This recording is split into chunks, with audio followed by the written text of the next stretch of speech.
I spent the entire evening clapping for a man who was stealing my life's work. I want you to picture it exactly, because I've replayed it 1,000 times since.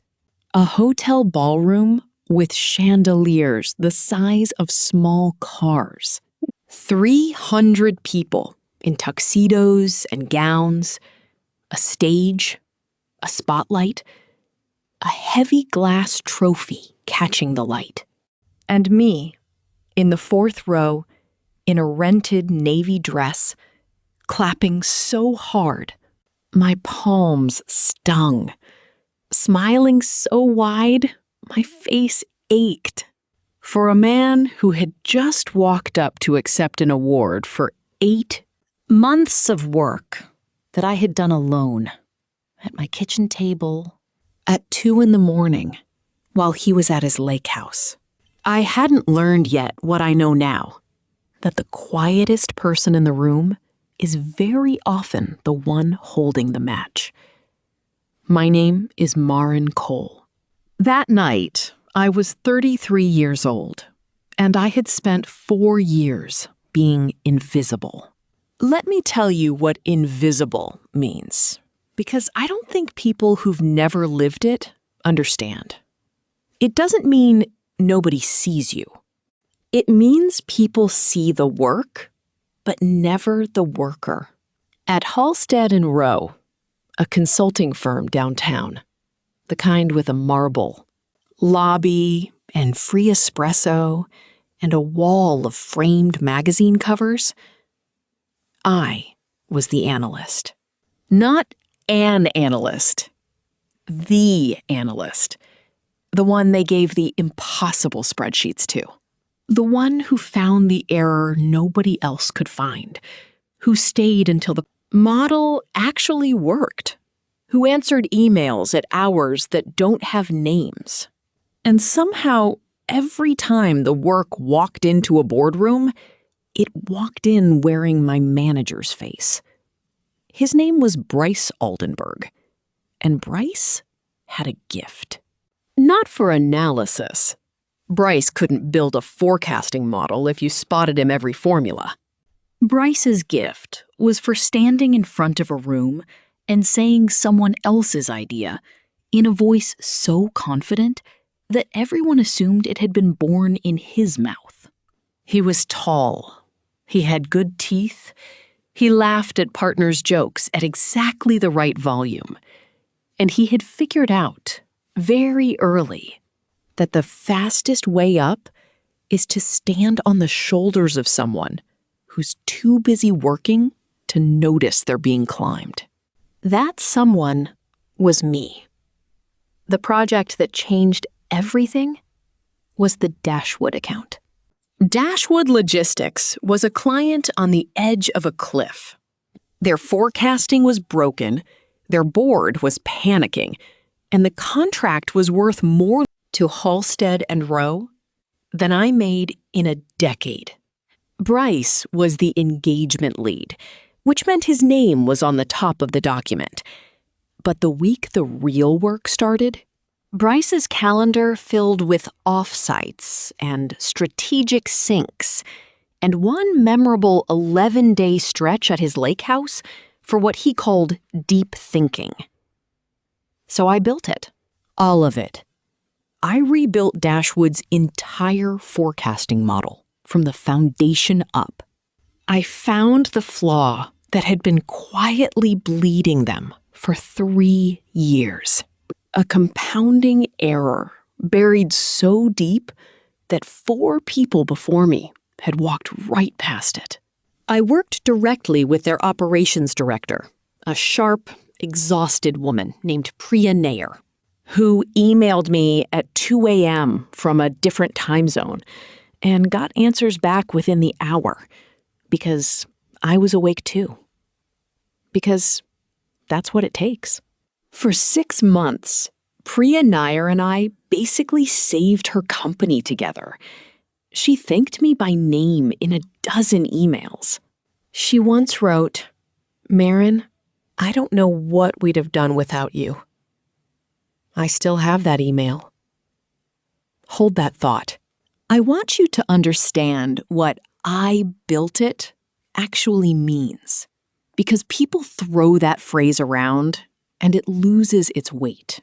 Let me take you to the night I found the thing that saved Dashwood, because it was the loneliest and the proudest night of my career. And no one on earth knew it happened, except me. It was a Thursday, near 2 in the morning. I had been staring at Dashwood's forecasting model for 3 weeks, and something was wrong with it in a way I couldn't name. The numbers were plausible. They passed every check, and yet every quarter, reality came in a little worse than the model promised, and nobody could say why. 4 analysts before me had looked and shrugged and called it market noise. But I don't believe in market noise. Market noise is usually just an error wearing a disguise. So that Thursday night, alone in the office with the cleaning crew's vacuum humming, somewhere down the hall, I did the thing nobody wants to do.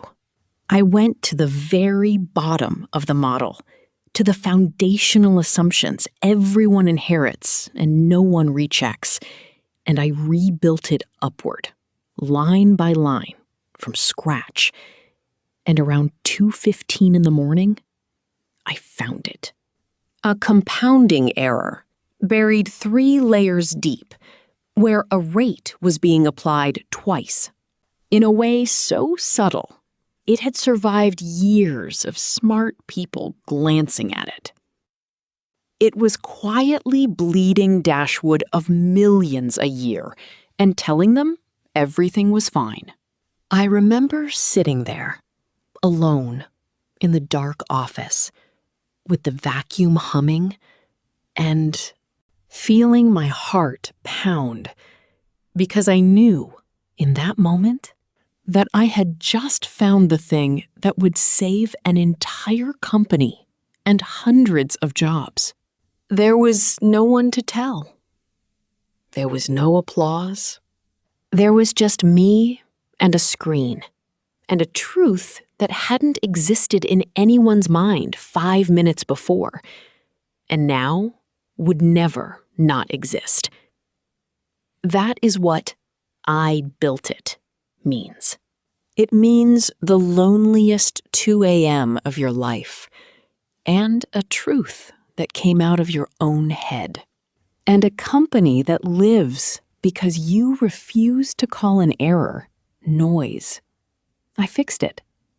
I rebuilt the whole model around And the next quarter, Dashwood's numbers came in exactly where I'd predicted. For the first time in years, and their board wept with relief. And Bryce Aldenberg stood in a meeting and said, "We."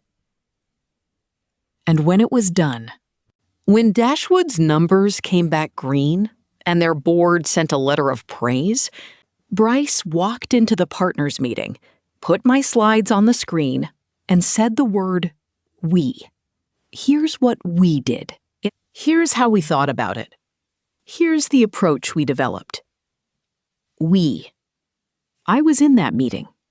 I sat in the back. He didn't look at me once. There was one time I tried. It was a Tuesday, and I just watched him present my Dashwood work to the whole practice as his own. And something in me, some small, tired, brave thing, walked into his office afterward and asked, as gently as I could manage, whether the deliverables might carry my name too. Co-authorship. Just the truth, in writing. Bryce didn't get angry. That would almost have been better. He leaned back, and he smiled, and he said, "Marin, can I give you some honest advice?" And then he told me I was lucky to even be in the room. He told me that people like me? And he let that phrase hang in the air, just long enough. Get opportunities others don't. And the smart move is gratitude, not credit grabbing. He told me not to make it weird. He told me that in consulting, perception is reality, and the perception was that he led Dashwood, and I'd be wise not to fight a perception. Then he said, "Close the door on your way out," and turned back to his monitor. And that was that. I closed the door. I went to the bathroom on the far side of the floor, the one nobody uses. And I put my back against the cold tile, and I did not cry, because I had decided a long time ago that I would not let this place have my tears on top of everything else it took. But I stood there for a long time, and a voice in my head, quiet, steady, the voice I use for the numbers nobody else can make behave, said one thing. It said, keep everything. I didn't fully understand why, but I listened. I always listened to that voice. I kept everything.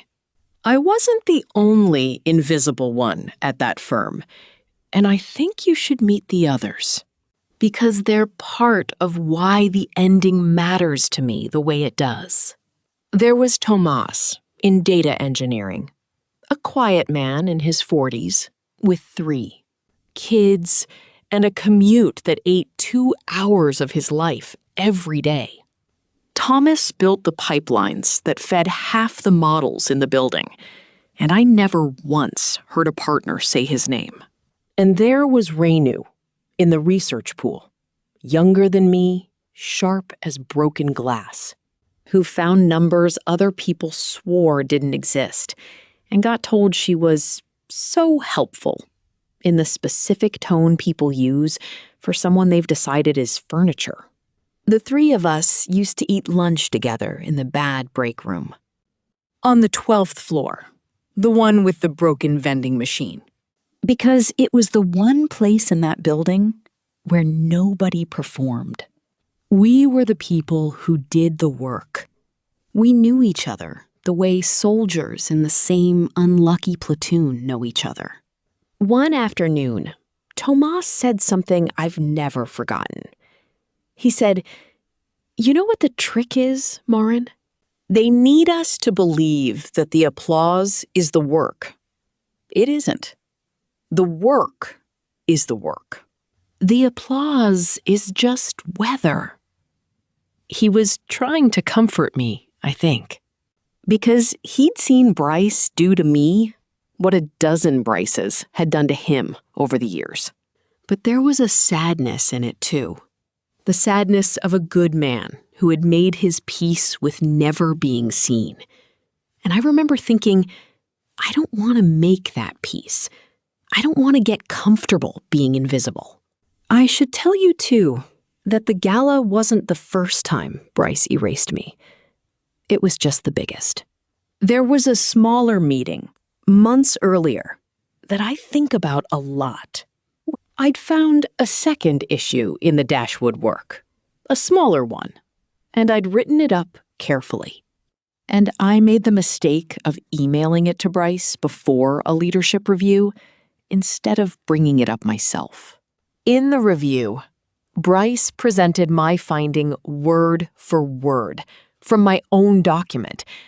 And when a partner said, "Bryce, that's genuinely sharp," Bryce did a little modest shrug and said, "Well, you know, I like to really get my hands dirty in the details." I was sitting 8 feet away. He'd copied my sentences. He didn't even change the adjectives. And I said nothing, because I had already learned that saying something just made me the difficult one. And the difficult one is the one who doesn't get renewed. That was the day I started, quietly, without a plan, forwarding copies of my own work to my personal email, not out of strategy, out of a kind of grief.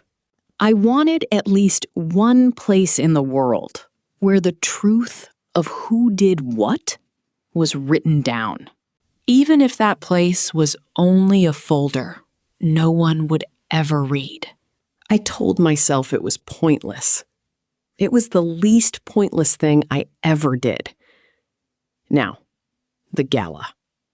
Halstead and Rowe threw one every year. Black tie, the big ballroom at the Kessler Hotel. Awards for various things. But everyone knew the only one that mattered was Project of the Year. Because Project of the Year was a straight line to partner. And Project of the Year that year was Dashwood. I almost didn't go. But Priya Nair, who I'd never actually met in person in all those months of 2 a.m. emails, had mentioned she might be there. Dashwood was being honored as a featured client transformation. The idea of finally shaking her hand was the only thing that got me into that navy dress. I found my seat, 4th row, table 9, wedged between a junior consultant who talked about his boat and an empty chair. And I watched the evening roll toward the moment I already knew was coming, the way you watch a wave you can't outrun. They called Dashwood. They dimmed the lights. They played a little video of green numbers and rising arrows. My numbers. My arrows. And then the founder of the firm, a silver-haired man named Gerald Rowe, said, "And accepting Project of the Year, the engagement lead who made it all happen, Bryce Aldenberg." The room stood. And I stood too. Because if you don't stand, people notice. And I had spent 4 years making sure people didn't notice me. So I stood, and I clapped, and I smiled, and I watched Bryce Aldenberg lift my life's work over his head, like he'd won a tennis match. "Wow. Wow. Thank you," he said into the microphone. "You know, Dashwood was a hard one. There were nights I really didn't think we'd crack it." Nights. He said, nights. But that's what this firm is about, rolling up your sleeves. I want to thank my team, who worked so hard behind the scenes. And then he looked out at the crowd, and his eyes swept right over table 9, right over me, the way light passes over furniture. And he did not say my name. And he did not stop, and he moved on to thanking the partners. I sat down. I don't fully remember sitting down. The junior consultant next to me leaned over and, trying to be nice, said, "Didn't you work on Dashwood?" And something, 4 years of something, cracked. Just slightly. Just at the seam. I said, quietly, not loud, just to him, "I built it. The whole model. That's mine." I wasn't trying to make a scene. I was trying to say one true thing out loud to one human being before I drowned. But Bryce was coming back to the table, glowing, trophy in hand, and he heard the tale of it. And here's the thing about men like Bryce. The theft is never enough. They need you to agree that there was nothing to steal. "What's that, Marin?" he said, loud, smiling, playing to the table. "You built Dashwood?" A little laugh. "That's cute. You ran some numbers I asked you to run. That's the job. That's what analysts do. You type what we think up. He set the trophy on the table with a heavy, deliberate clunk. Honestly, this is exactly why I said you weren't ready for client work. You get a little credit in your head, and suddenly you think you did it all yourself. Let the grown-ups have their night, okay? The table went quiet. The junior consultant looked at his plate. Somebody at the next table over, I noticed this only later, went very still. And I sat there, in my navy dress, humiliated in front of my colleagues, by a man holding a trophy for my work. And I did the thing I always did. I went quiet. I folded my hands in my lap. I looked down at the white tablecloth, and I counted my own breaths. And the loudest thing in that ballroom was not Bryce Aldenberg. It was that small, steady voice again. And it said, "Wait." I need to tell you why that voice exists, because it isn't mine, not originally. It's my mother's. My mother cleaned rooms in a hotel for 29 years.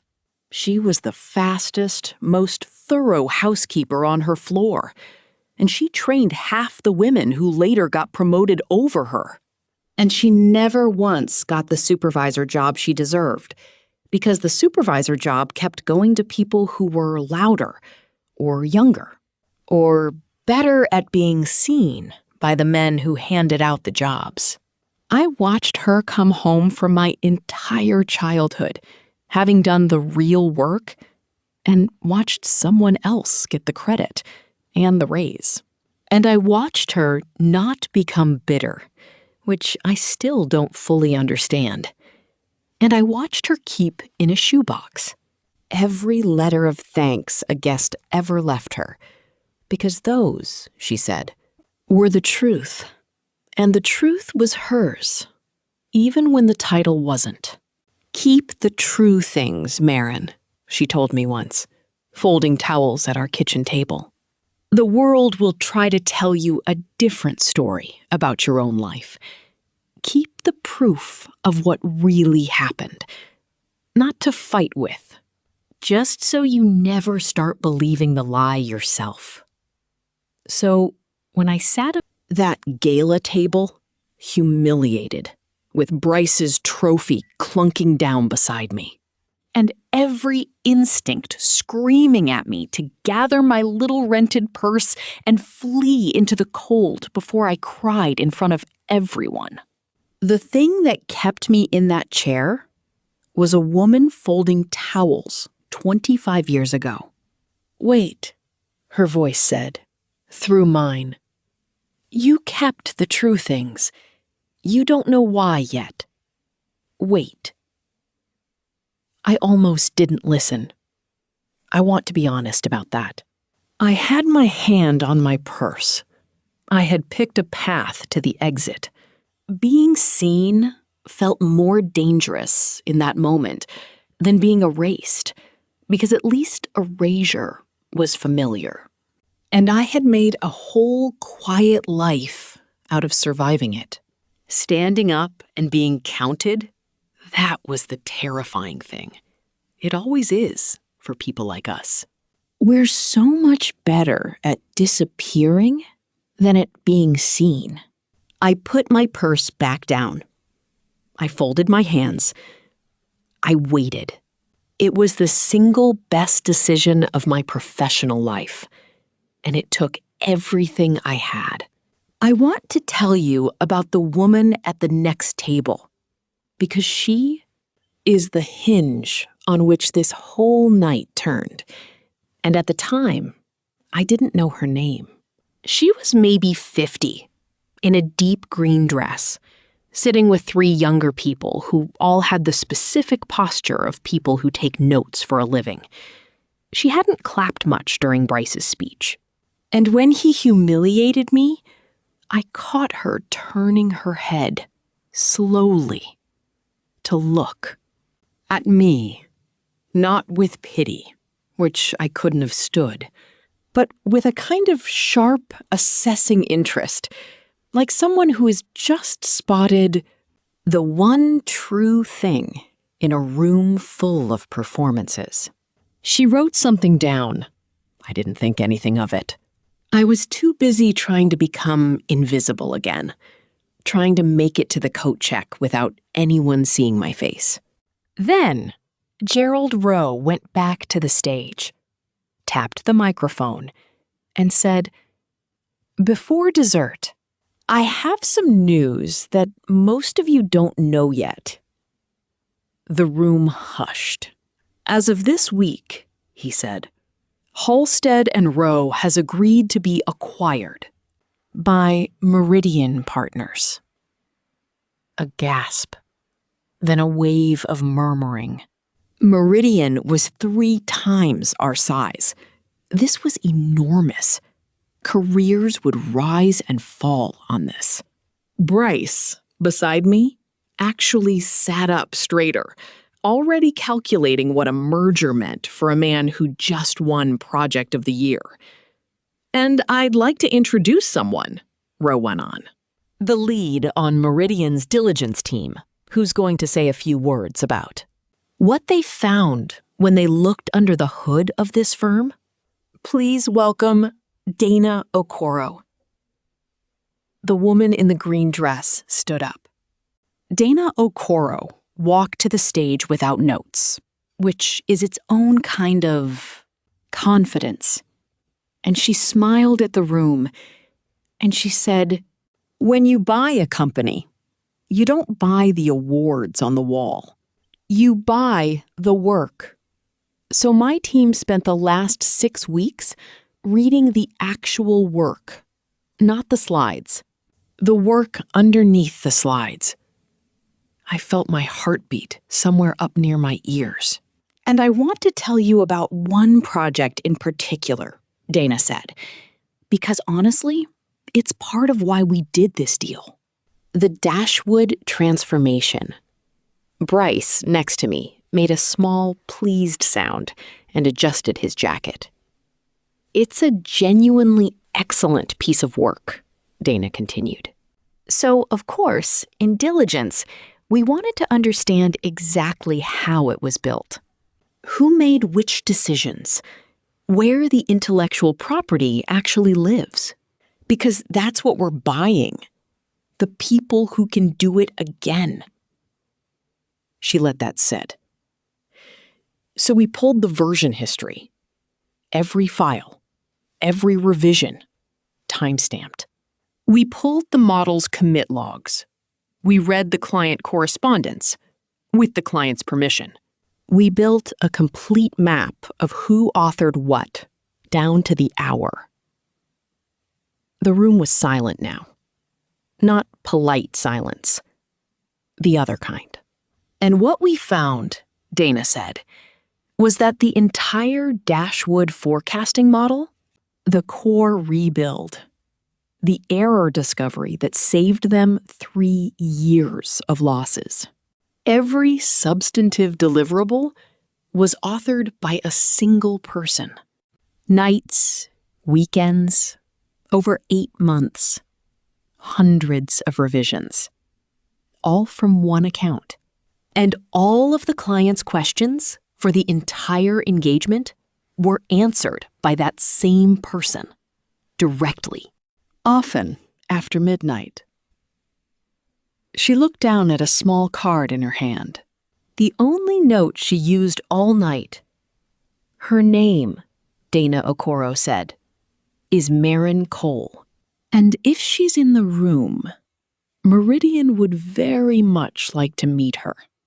Because frankly, she's one of the main reasons we wanted this firm." I have tried many times to describe what happens to a room in the second after 4 years of invisibility ends. The closest I can get is this. It was like a wave going out. 300 faces turned, slowly, following Dana Okoro's gaze. And Dana Okoro was looking directly at table 9. At me. I did not stand up dramatically. I want to be honest about that. I just sort of rose halfway, my hand on the tablecloth, my face burning, and I said, so quietly that Dana had to have read it off my lips more than heard it. That's me. And then the second thing happened, the thing I hadn't dared hope for. At a table near the front, a woman I had never met in person, but would have known anywhere.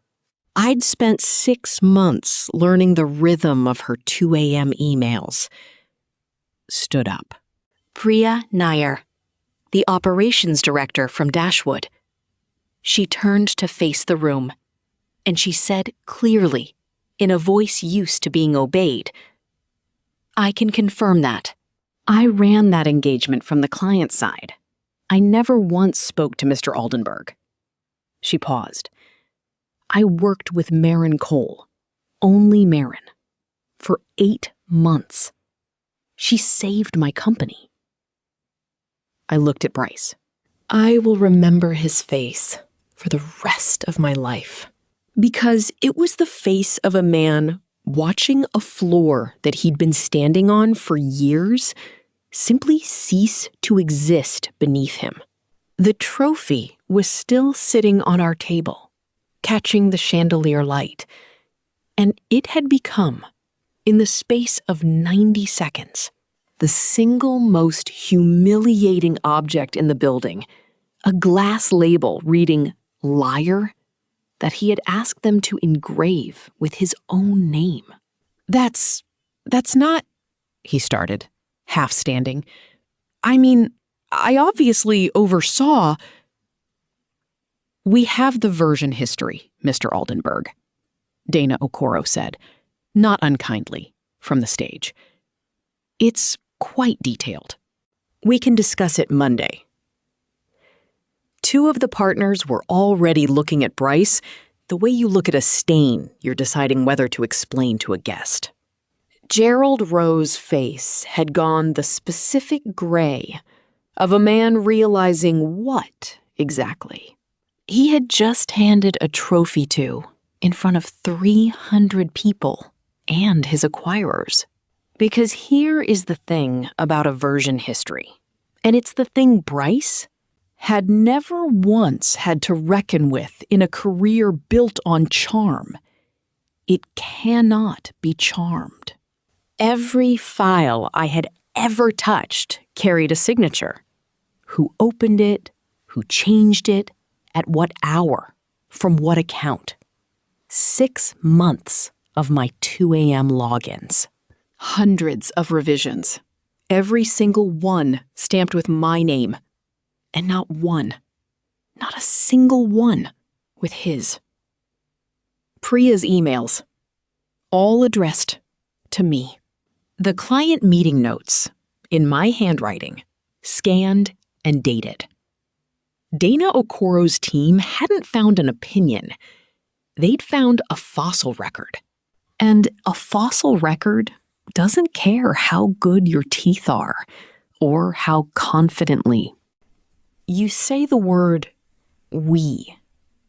It just lies there in the rock, being true for anyone who bothers to dig. Bryce had spent years betting that no one would ever dig, that the performance was the reality, that perception was, as he'd told me, the only truth that mattered. He'd been right for a long time. That's the cruel part. Men like Bryce are right for a long time. Right up until the exact moment someone arrives who reads the work instead of the room.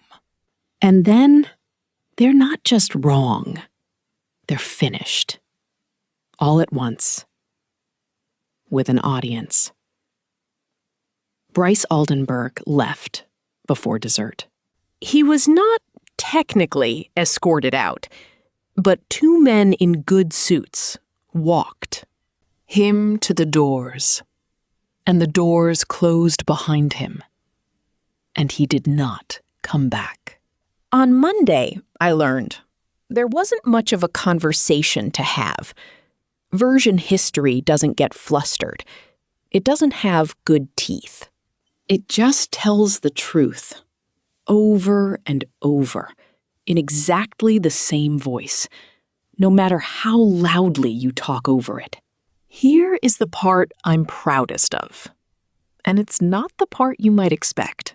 When the gala settled, when people were crowding around my table, when Gerald Rowe was suddenly, urgently, remembering my name, when Dana Okoro was pressing her card into my hand and saying, "We should talk about your future tonight, if you have a minute," I had a choice about what to do with the microphone that had, all at once, become mine.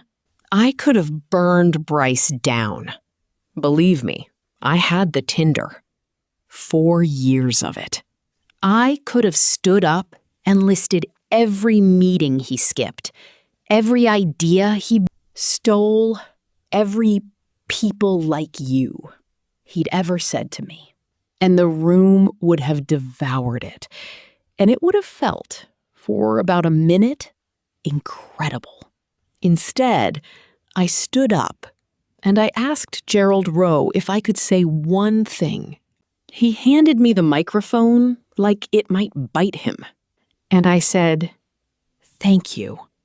This means more than I can explain." And then I said, "But I didn't build Dashwood entirely alone. There were two people who helped me.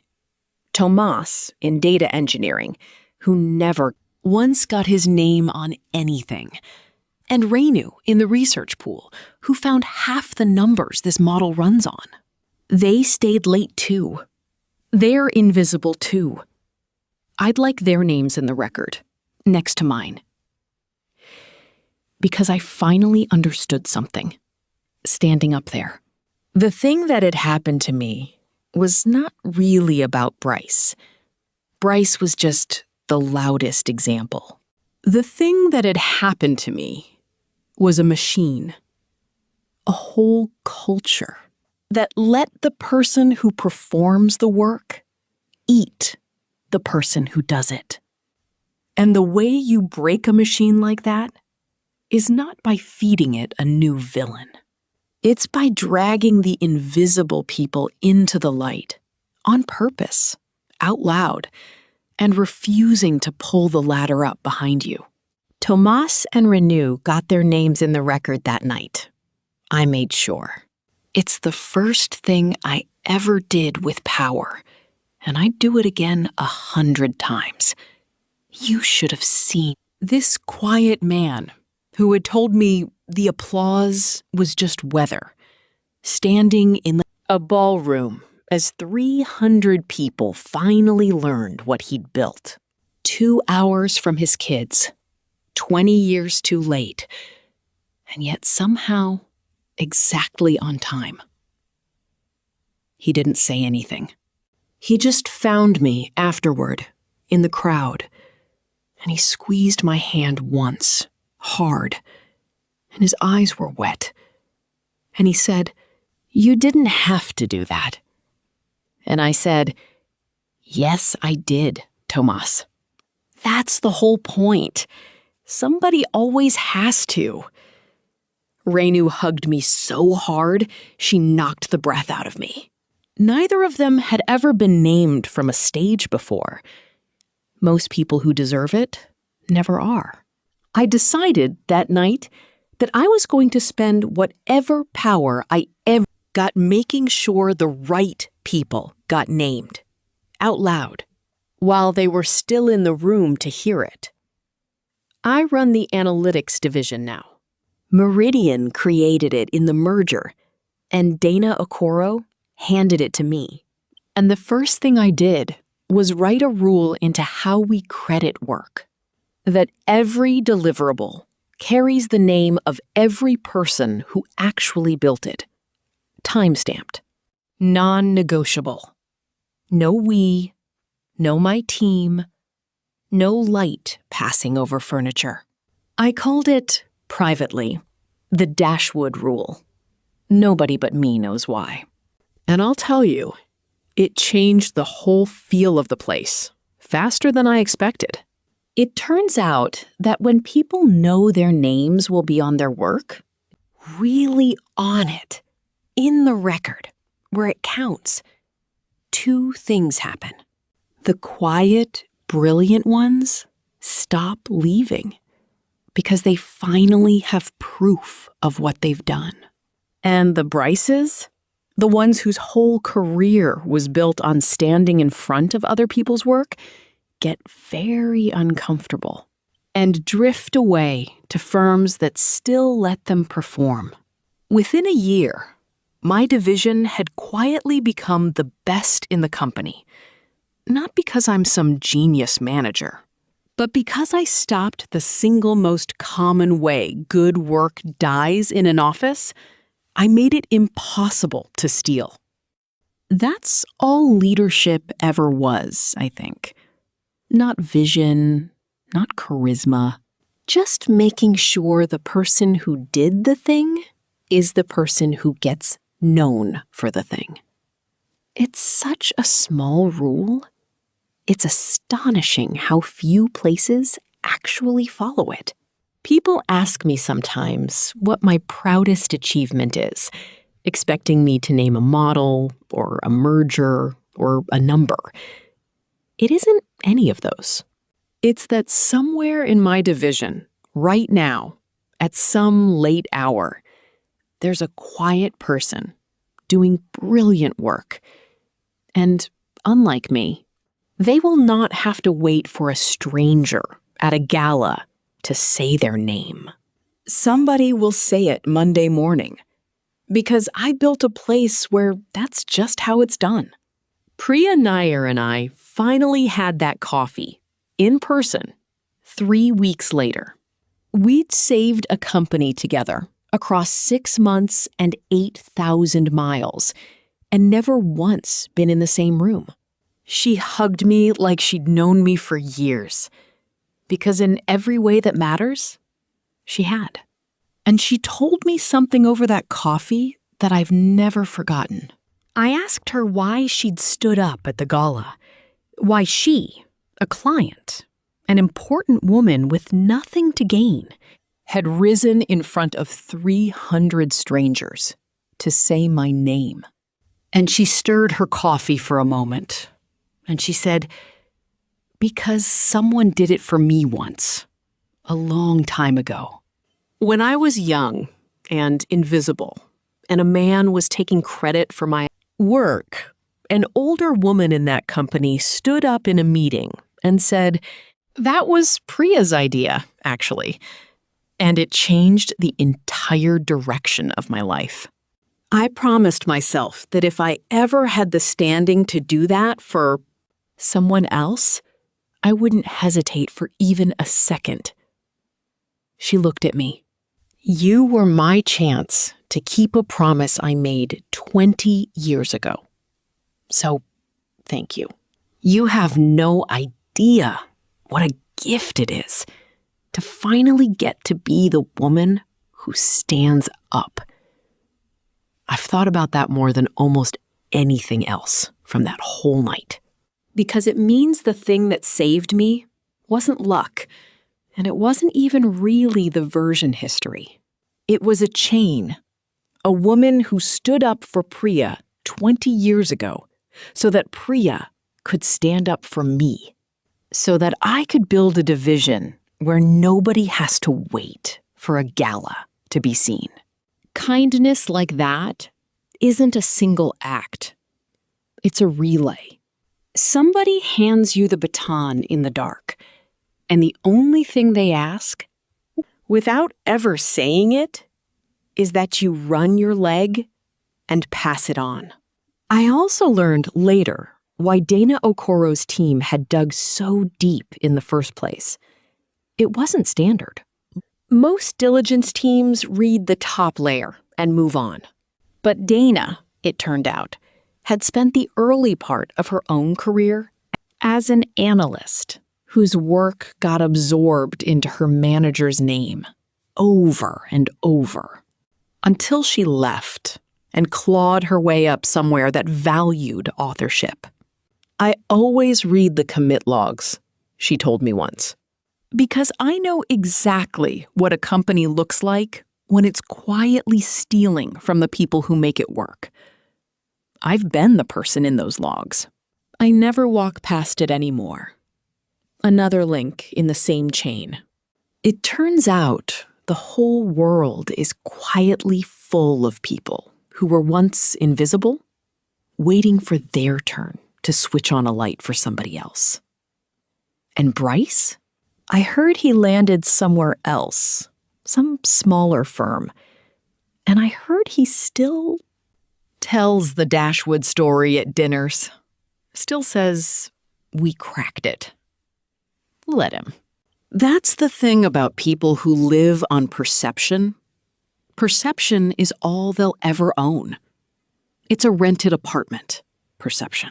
You have to keep paying for it. Every day, in front of every new audience. And the day you can't make the payment, the day someone in the room reads the work instead of the room, you're out on the street with nothing because you never actually owned anything.